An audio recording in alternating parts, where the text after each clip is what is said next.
Hi everyone, and welcome back to the InuYasha. This is going to be my October Spooktober reading vlog, in which I try to read some of the books that I've been wanting to read for October specifically and have been saving for this month.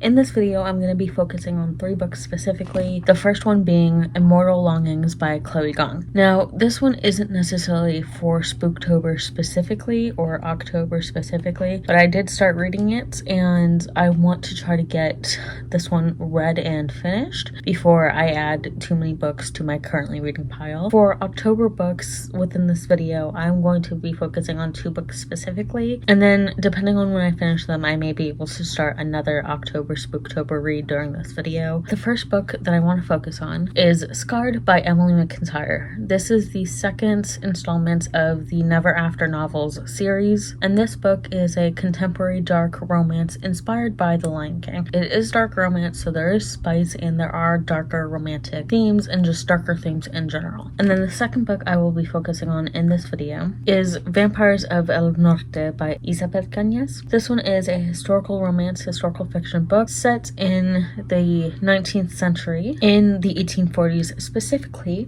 and we're following our main character's story as she has to deal with the vampires that plague her hometown, her area, and the farms and ranches of her hometown. Now, while I still will be reading Immortal Longings, I will also be starting Scarred today, and I will be keeping my currently reading pile at 2 books.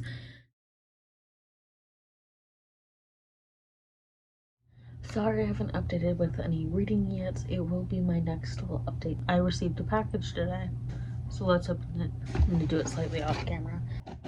I have the credit plan where I get 2 credits a month, and as long as I use one of the credits, then the second credit will go into the next month. It's a little bit hard to explain. I saved one of the 2 credits I got for October, and I'm gonna use it in November, which is my birthday month, and I'm essentially gonna get 3 books using 3 of the credits, and then a 4th book free for my birthday. Anyway, let's finish opening my book of the month box. Oh, I thought it was gonna be bigger. This is a little plush that you can get if you complete some of the challenges that book of the month has. It's basically like the Goodreads reading challenge or the one on Storygraph, the yearly reading challenge. I'll insert a screenshot of how my thing currently looks. Essentially, if you click on the bookshelf icon in book of the month, you can update with what books you've read on your bookshelf in a specific year. That adds to your book of the month yearly reading challenge, and then after you do a certain number of books, you get a little prize. I think the options were a dog, a cat, and one other for the options for the challenge or challenges I finished. I chose the cat, and it has a little bow tie with book of the month. I thought it was going to be bigger. I didn't look at the dimensions if it had any, but this is still really cute. So there's this little card, nicely done superstar. Congratulations on completing the 2023 reading challenge, book of the month. And then this is the back, and I think it's like 3 debut darlings, 1 page pusher, 1 long book, and like a certain number of books read. Again, the screenshot is still up right here. So is there a bookmark? I kind of hope there's still a bookmark. If there's not, I'm gonna be kind of sad. There is a bookmark. It's kind of banged up a little bit. Boo, it's me, a reading break. And then the book I got was Starling House by Alex E. Harrow. I've heard about this author a lot. I've seen some of their other works. I dream sometimes about a house I've never seen. That's all I'm gonna say. I'm not sure I'm gonna get around to this in October, but maybe November.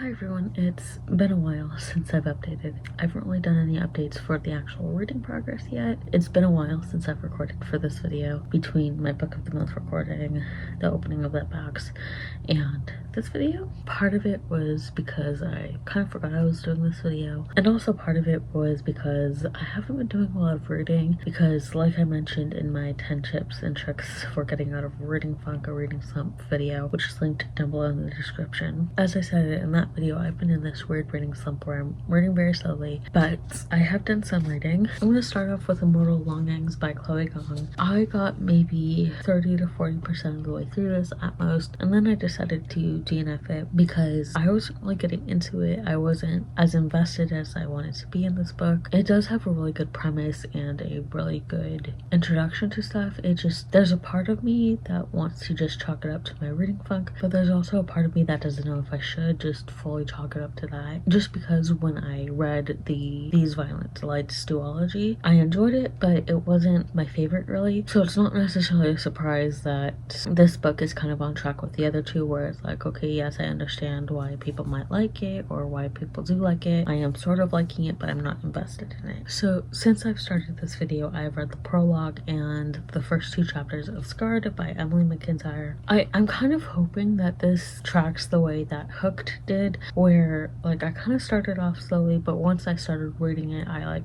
read it within a day, or like once I really took the time out to read it. I'm just letting myself read at whatever pace I need to read, as long as I'm reading. In this video as well, I'm hoping to get some of my other autumn hopeful TBR pile books out of the way. So that includes volume 3 of The Remarried Empress by Alphatart and some of the manga on my shelf and a couple of other books on my bookshelf. I'm gonna start off with this just because I know for sure I can get these books out within half a day at most. So I'm going to try to take some time right now to read volume 3 and kickstart my reading juices to hopefully knock some other books out of the park. I'll come back to you hopefully within a day or two.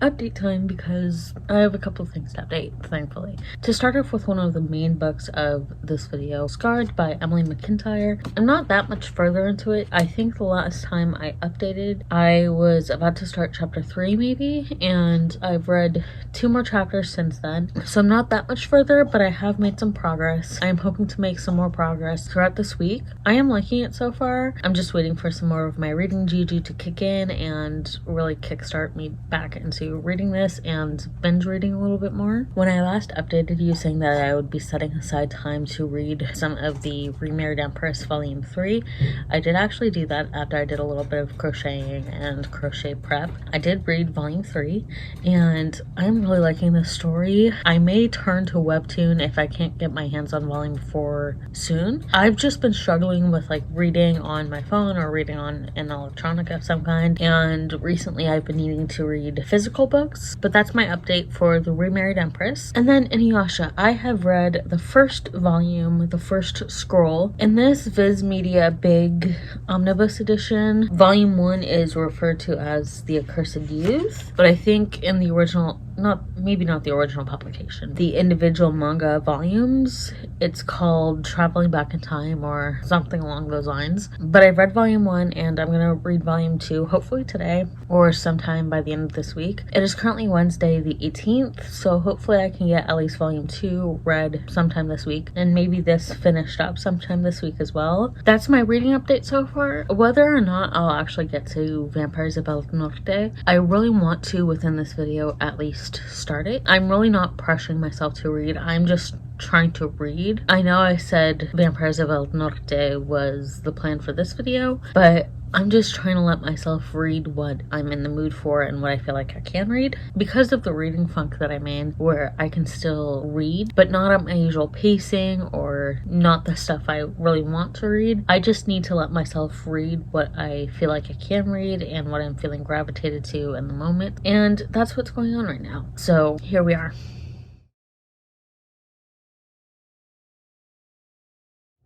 Also, I got some more book mail. I already opened it off camera because I was really excited, but I got the paperback version of The 3 Lives of Alex St. Pierre by Natasha Lester, and I am in love with this cover. Like, there's a part of me that seeing it now in person, I kind of love it even more than the hardback, although I love the hardback just as much. Like, there's a part of me that loves this a little bit more. This is a hardback cover. I read it in January, sometime in January, February of this year, January I think, and I fell in love with the story. This is probably one of my favorite books by Natasha Lester. I say that about all of her books that I read when I read them. Once I saw the cover for the paperback, I knew I had to have the paperback as well. I think I like this one so much because the main color in this is green. I just realized what it kind of reminds me of. It kind of reminds me of like some of the editions of The Hobbit, or one of the editions of The Hobbit. At least like the color scheme and the setup of the spine at least. I'm gonna chalk this up to green being my favorite color, which is why I like this so much.